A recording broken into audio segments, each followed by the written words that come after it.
Semua ada daftar di sini. Di sini ada pengertian, tujuan, ciri, dampak, contoh organisasi, dan manfaat, tantangan, kelemahan, dan keseluruhan.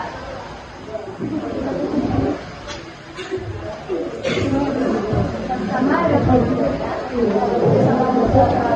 bersama negara atau lebih misalnya bidang ekonomi atau politik atau keamanan tidak dibatasi oleh wilayah atau bahkan saling mengembangkan banyak negara tanpa memandang asal negara negaranya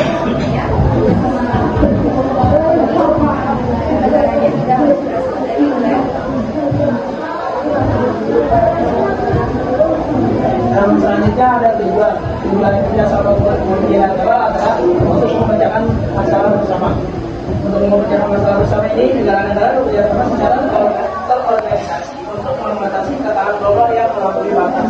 Yang kedua, memperkuat hubungan antar negara. Hubungan antar negara ini menciptakan perdamaian dan keamanan dunia, meningkatkan kesejahteraan ekonomi melalui perdagangan dan investasi. Yang ketiga adalah menciptakan kesetaraan manfaat yang adil bagi semua pihak. Ini untuk membangun sistem kolaborasi internasional yang saling menguntungkan, di mana keuntungan dari kerjasama dibagi secara setara dan adil di antara semua negara peserta, bukan hanya menguntungkan satu pihak saja.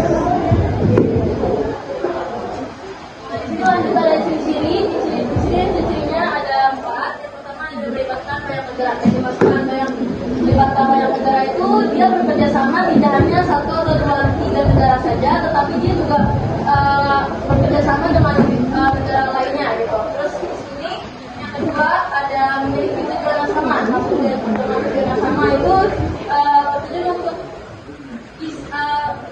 suatu yang ingin kerjasama itu pasti ada sesuatu yang memiliki kesepakatan bersama. Itu juga misalnya menjaga perdamaian dunia. Terus yang ketiga ada manfaat dirasakan bersama. Nah dari manfaat kayak kerjasama itu dia bisa merasakan apa yang disepakati itu dari ekonomi, perdagangan internasional dan lain-lain. Terus yang keempat adalah kesepakatan dibuat bersama. Itu keputusan, kebijakan atau aturan bersama oleh negara yang dibuat oleh negara yang disetujui oleh pihak-pihak negara tersebut.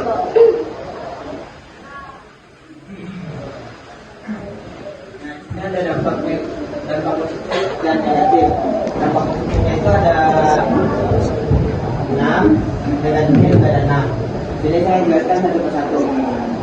Pertumbuhan ekonomi adalah mempercepat pertumbuhan ekonomi melalui perdagangan dan investasi serta membuka kesempatan kerja yang lebih luas. Terus yang kedua itu transfer pengetahuan dan teknologi. Itu adalah meningkatkan transfer teknologi dan pengetahuan antar negara.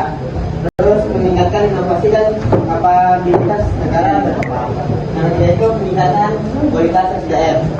Yang maksudnya adalah melalui pertukaran pendidikan dan pelatihan, terus kerjasama multilateral dapat meningkatkan keterampilan dan pengetahuan tenaga kerja satu negara. Yang keempat itu diplomasi dan keamanan. Diplomasi dan keamanan menguatkan posisi diplomasi suatu negara di kancah internasional dan meningkatkan kapabilitas pertahanan serta keamanan nasional. Yang kelima itu penanganan isu global. Penanganan isu global memberikan platform untuk menangani isu-isu global secara lebih efektif, seperti isu lingkungan atau krisis ekonomi. Yang terakhir itu peningkatan kesejahteraan.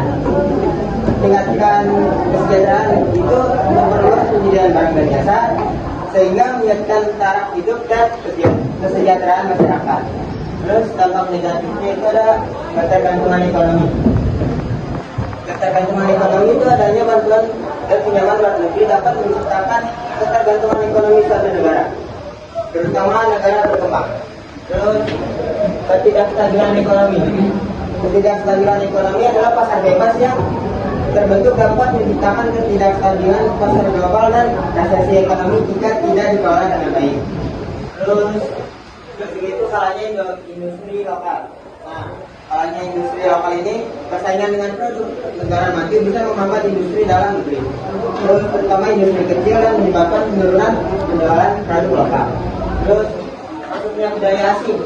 Masuknya budaya asing itu yang tidak sesuai dengan jati diri bangsa dapat mempengaruhi pola pikir dan kebiasaan masyarakat.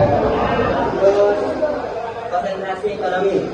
Konsentrasi ekonomi itu adalah perekonomian bisa terkonsentrasi pada negara-negara maju, sementara negara berkembang bisa tertinggal. Dan yang terakhir adalah potensi konflik. Potensi konflik itu perbedaan kepentingan dan negosiasi yang rumit antar negara dapat memunculkan potensi konflik atau perselisihan perdagangan.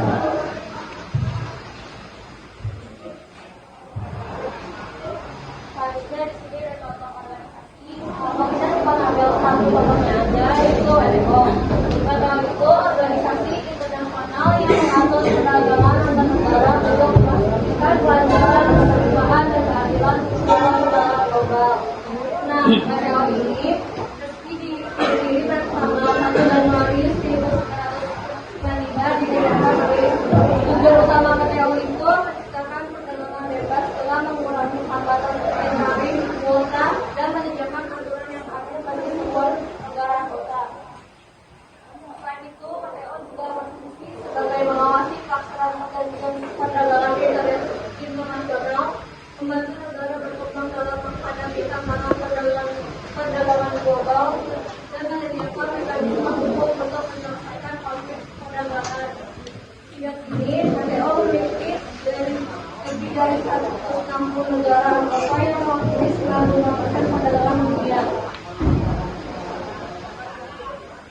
Berikut ini yang sumber yang kita ambil ini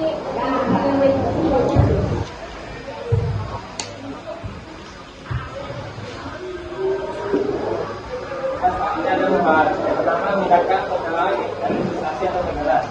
Itu untuk membuka pasar, meningkatkan daya saing produk melalui inovasi dan teknologi. Kita menciptakan iklim investasi yang kondusif melalui regulasi yang mendukung dan menjamin kepastian hukum. Yang kedua, mengatur pertumbuhan ekonomi dan membuka lapangan kerja. Maksudnya untuk memperkuat sektor UMKM, meningkatkan investasi pada infrastruktur dan sektor strategis untuk pendidikan dan pemberdayaan permobilan. Yang ketiga, memperkuat stabilitas serta posisi awal di dunia usaha. Maksudnya itu untuk memperkuat stabilitas, berarti juga keamanan politik dan agar ekonomi kokoh.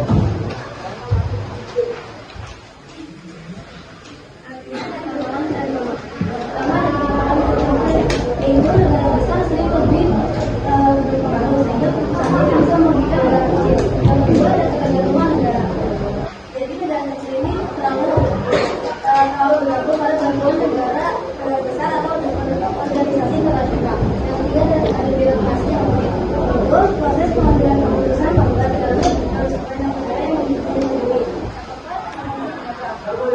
itu sebenarnya ketidakmampuan dapat menimbulkan perselisihan antar negara.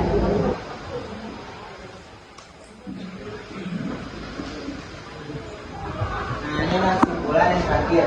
Kerjasama multilateral merupakan kerjasama yang melibatkan 3 negara atau lebih untuk mencapai tujuan bersama, yakni seperti meningkatkan kesejahteraan, menjaga perdamaian, dan memecahkan masalah global.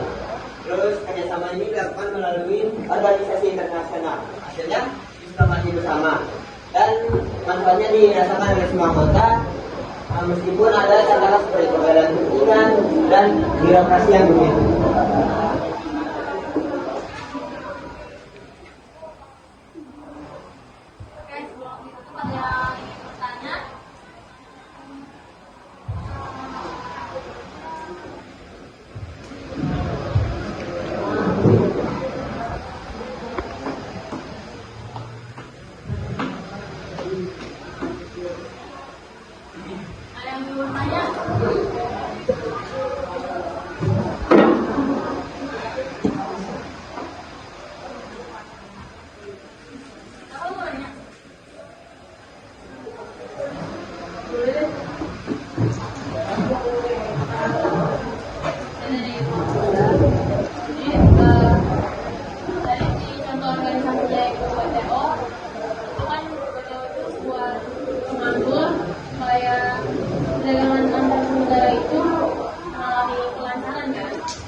Paham kami, kurang lebihnya mohon maaf. Assalamualaikum warahmatullahi wabarakatuh.